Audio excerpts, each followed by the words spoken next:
Some people say that going to college and going on in life and doing something different from what one studied in college means that you wasted your college years. Well, I studied criminology, sociology, deviant psychology, abnormal psychology, and I went into show business.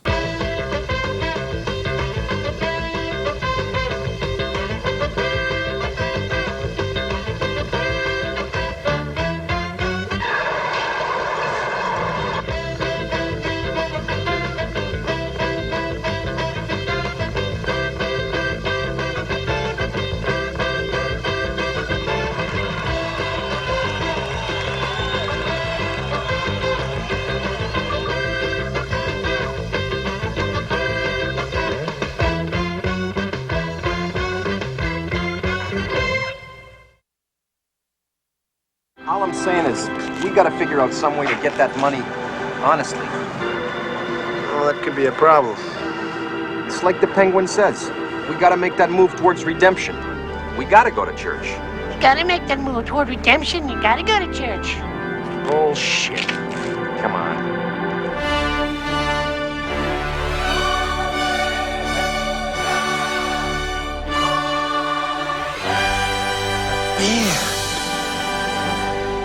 The band!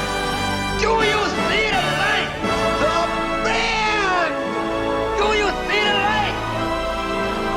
What light? Have you seen the light? Yes! Yes!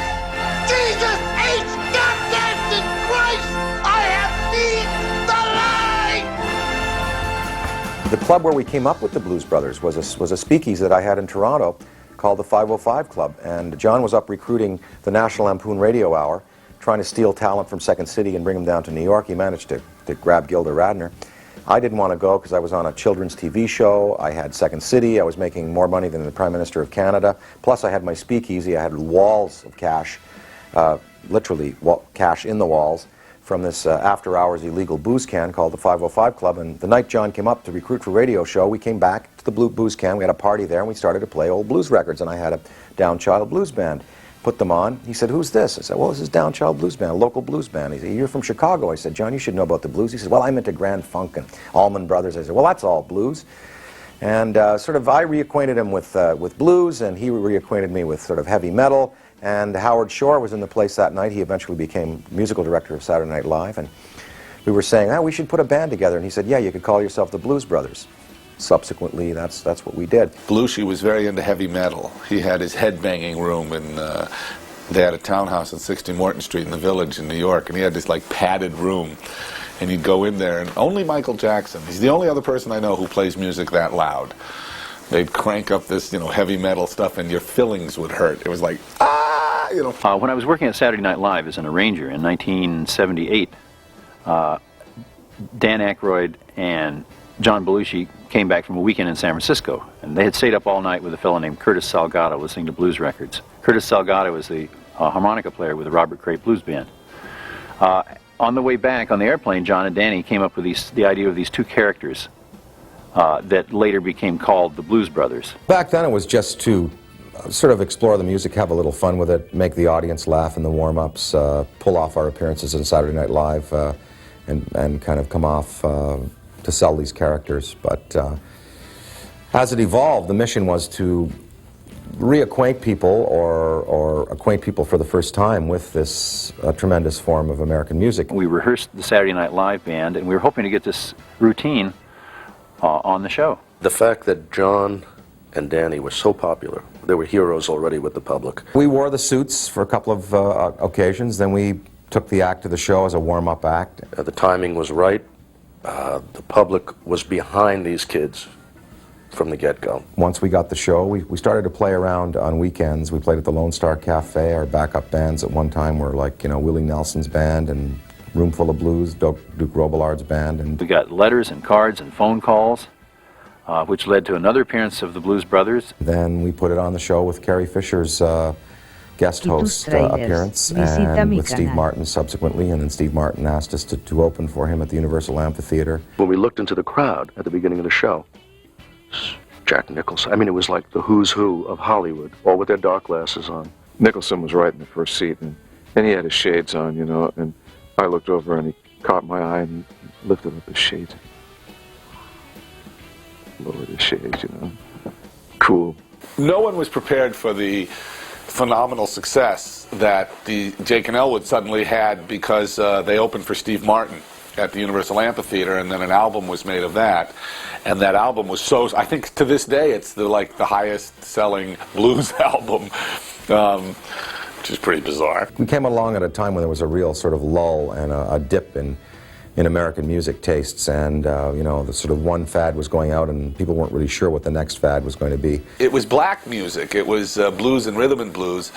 And at that time, black music was, you know, Nile Rodgers and Chic singing Le Freak. It was all disco. It was sort of the disco new wave cusp, and in there we kind of were able to slot in and do the song that a lot of people knew, but with a different kind of a twist to it, and with the image associated with who the Blues Brothers were. You know, the album went on to sell 3.5 million copies, and we had a viable sort of entertainment act after that. We put the band back together, we do a few gigs, we get some bread, bang, $5,000 bucks. Yeah, well, getting the band back together might not be that easy, Jake.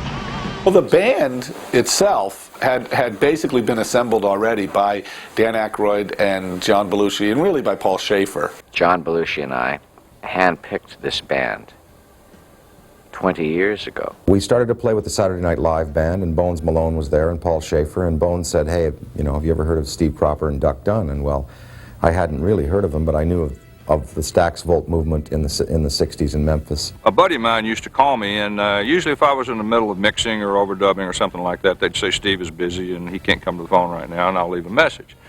Well, we had this little thing that he would call and he would pretend that he was somebody, and he'd say, this is, you know, President Nixon, or this is Stevie Wonder, or this is da-da-da-da-da. And I get this call, and they said, John Belushi's on the phone. And I go, oh, yeah, my buddy. Hey, Alan, what's going on? He said, who? And I said, Alan, this isn't you. And he said, no, this is John Belushi. One night I got a call long ago from John Belushi. It was about 3 in the morning, and I thought it was a friend of mine putting me on. He said, this is John Belushi. He says, we're going to put this band together. I like your bass playing. Would you come to New York and rehearse? And I hung up. 5 minutes later, he calls back. He says, this is not a joke. It's John Belushi. Anyway, I told him, I said, well, man, I'll have to get back to you. I just, you know. So in talking to Robin Ford a little bit later, he said, well, who was that? You know, and I said, well, believe it or not, I said, it was John Belushi. And he said, oh, what's going on with that? And I said, well, he wants me to come to New York and start rehearsing for some shows. And he says, well, you got to do it? And I said, well, I don't know if I can. He said, well, I'll do it. So when my artist said he'd do it, I said, well, we'll try to work something out. Having them come along, Duck and Steve, because they were real R&B guitar players and real men of soul, it legitimized what we were up to and gave us sort of a whole a purpose and a meaning there, just beyond doing a kind of a comedy act, and we started to revive some of these songs. It was very important to John Belushi to have a hot lead guitar player. And I just kept saying to him, John, let's get somebody good. He wanted to jump and get that spot in the band filled. I was swapping licks with Johnny Winter, and this guy named Doc Palmas, I think it was, had told them about me. So they come up and they introduced themselves. My name is John and this is Dan. We are thinking about making an album. Would you like to help us make it? And I said, I would be glad to help you make it. We saw him playing at a club in Columbus Avenue. He played with James Cotton. I had seen him before. I'd known of his work for many years, and we approached him. When I was talking to him, and we're supposed to be negotiating, you know, so he goes, well, Matt, yes, that's good that you're going to help us. So I think the figure is going to be like $650. I goes, oh no, man, I think that should be more. And he goes, oh no, I'm sorry, I meant $6,500. And I almost fell off the chair. $6,500. Jesus, I couldn't believe that. You know, I didn't think it was going to be near that much, you know. So the band was pretty much intact, although there was this very political, it's a long involved story, and there's like Rashomon, lots of sides, but Paul was prevented from being in the first movie by unnamed people. But he couldn't be in the first movie. There was some problems with Paul Schaefer's availability owing to a contractual dispute with Saturday Night Live and all sorts of difficulties. So he couldn't get out of his contract. And so John Landis had seen this film where I played the piano, and John Belushi knew I played piano, so voila, I was on the plane. And then Willie Hall, Duck and Steve recommended Willie, and they had knew him from Memphis. They had played a lot with him in Memphis with Isaac Hayes and other stuff. Some of the people that we hired were in the original Saturday Night Live band, most notably the 3 horn players. Our friend Lou Delgado from the Saturday Night Live show played the 4th horn part, but there was no 4th horn player in the movie, so that's one of the anomalies of the movie. You're always hearing 4 horns playing, but there's only 3 of us on stage. The Blues Brothers Band is an amazing group of musicians, and basically it's a Memphis rhythm section with a New York horn section, and the idea of taking that kind of fatback rhythm and putting slick New York horns on top of it, combined with the special vocals and harp playing of Dan Aykroyd, was really amazing. They were a great band and great to listen to. If you listen to the records,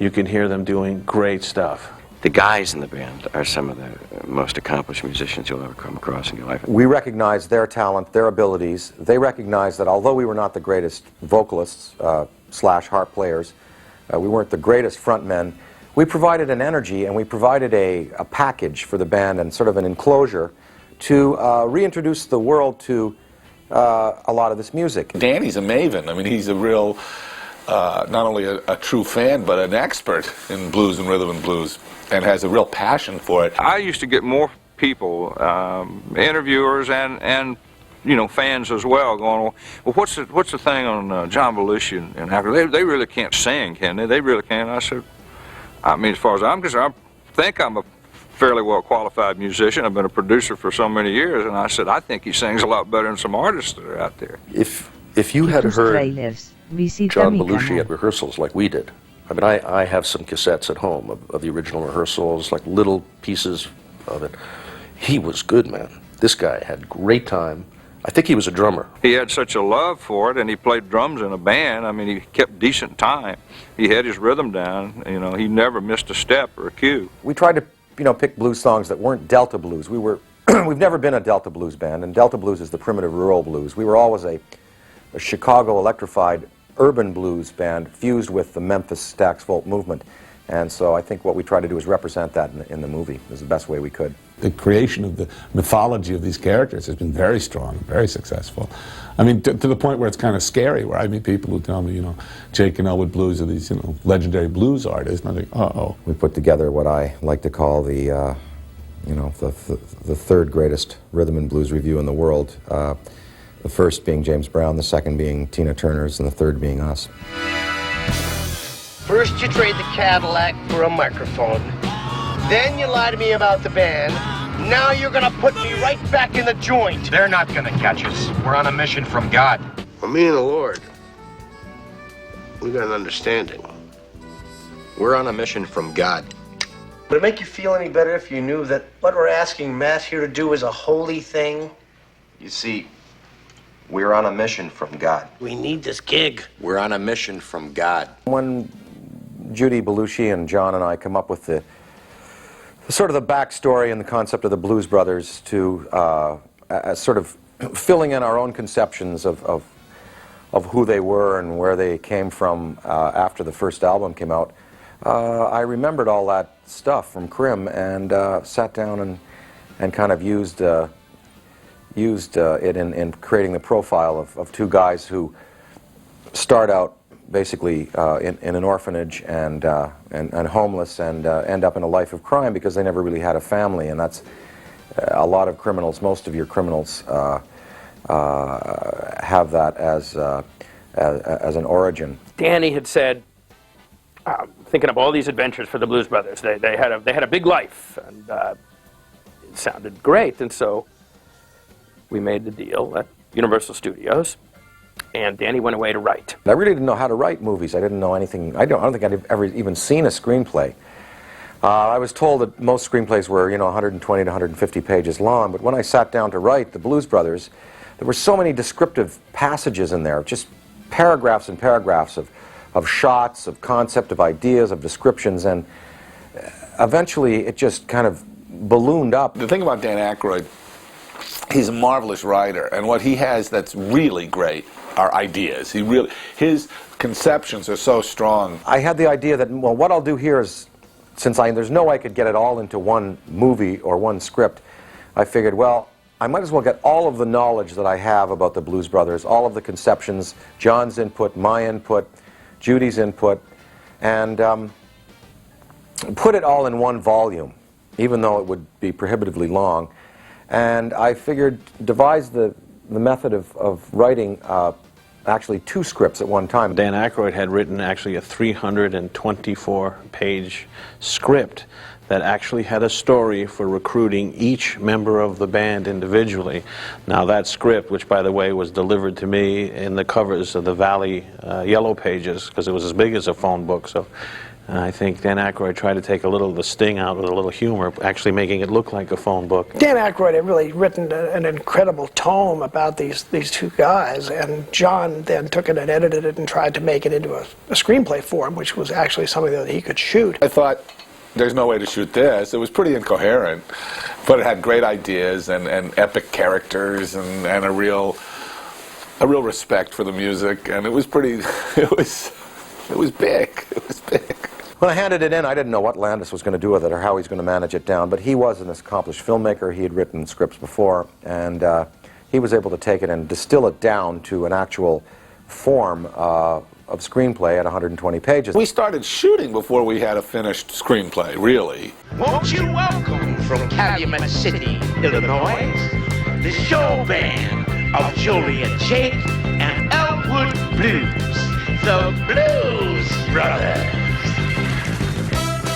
All blues music has great humor in it, and just the rhythms and the feeling of joy that comes from singing it and playing it. I think we viewed all of it as being able to be relatively easily transmitted out there to the audience. The songs were chosen by Danny and me and John, and it's just what we liked or what was interesting or what was appropriate to the scene. I remember going down to his apartment down in the village where he and Judy lived, and this is during the period where he was selecting music. And he had this incredible shelf of 45s. And he put something on for about 4 measures. I said, nah, snap it, put another one on, listen to it. Now he'd throw it on the floor and stomp on it. It was like Blutarsky in Animal House. I said, what are you wasting it? Or give them away to somebody. He said, I hate this crap. And personally, I wasn't a big fan of this music all along. I mean, when it's good, any music is great, when it's really good. But I learned to appreciate it by being exposed to it through these guys. John really knew this stuff, and so did Danny. If the music didn't work, throw it out. They didn't care, you know. I mean, we'd rehearse it 3 times, boom, out, you know. If it wasn't fun, we didn't do it. It's always frustrated me that many people don't consider the movie a musical, which makes me nuts, you know, because it has more music than most musicals. He said, because to him it's a musical, he says it's almost non-stop music. There's always music in the background, there's all these musical numbers.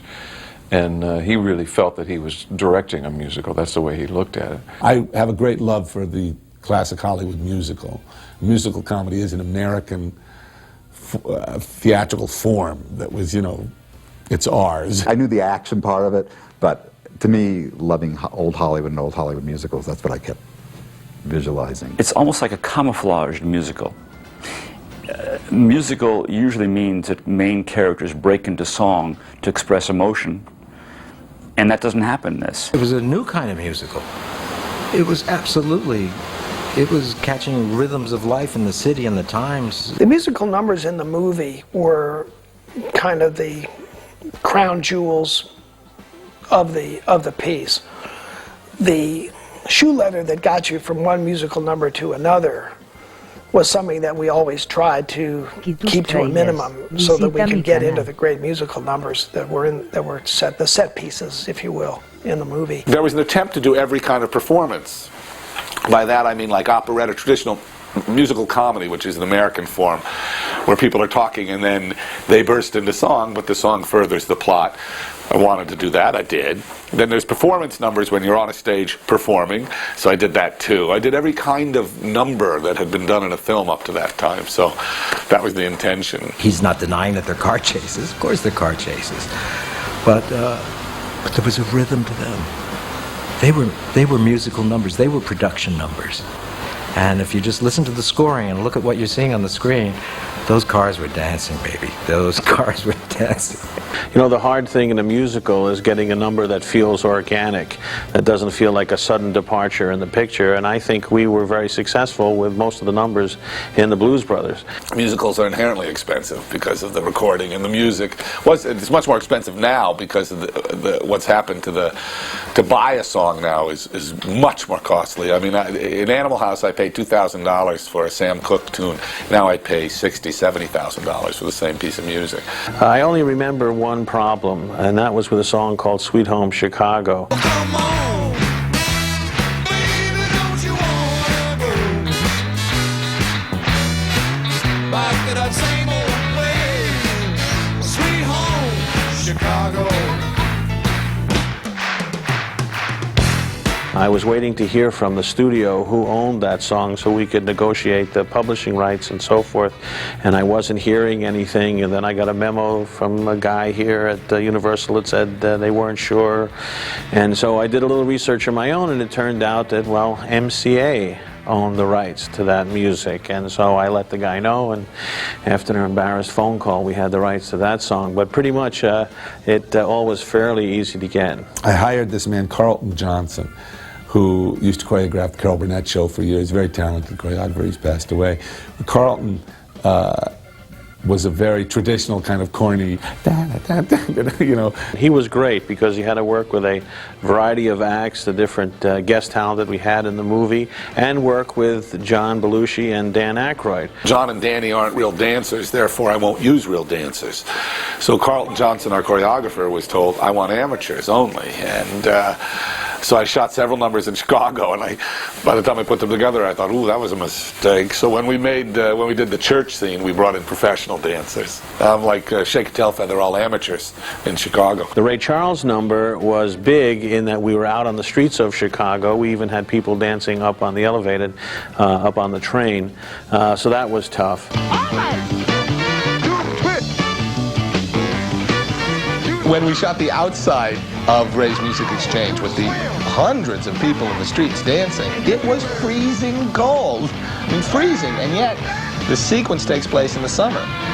So we had all these poor dancers out there wearing short sleeve shirts and things dancing away, and it was like 25 degrees.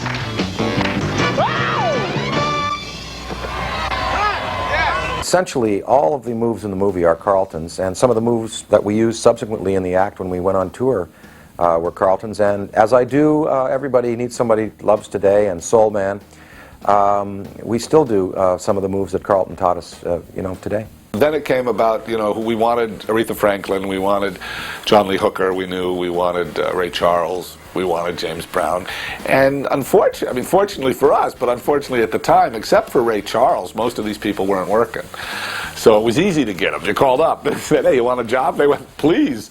So that was not the hard part. It was great. We were getting to work with our heroes, and it was fantastic to be going to the likes of Aretha Franklin and Ray Charles and James Brown to ask them to participate, and no one had really done anything like this before, so it was really very exciting for all of us. There are certain singers, B.B. King, Aretha Franklin, who have trouble with lip sync and to playback, and the reason for that is interesting. It's because they never sing a song the same way twice. So it's quite great if you're seeing them live, but if you're trying to shoot them to playback, it's a huge pain in the ass, because it's like, what is your mouth doing? The only problem that you have editing musical numbers is, do performers do it the same way, take after take? And can they lip sync their dialogue, their song, especially if they're the ones that have made the song famous? I'm not going to mention any names here. You better think about what you're trying to do to me, yeah. Think, let your mind go, let yourself be free. Let's go bang, let's go bang, let's go wham, back, wing. I didn't even know you couldn't have been too much more than taste.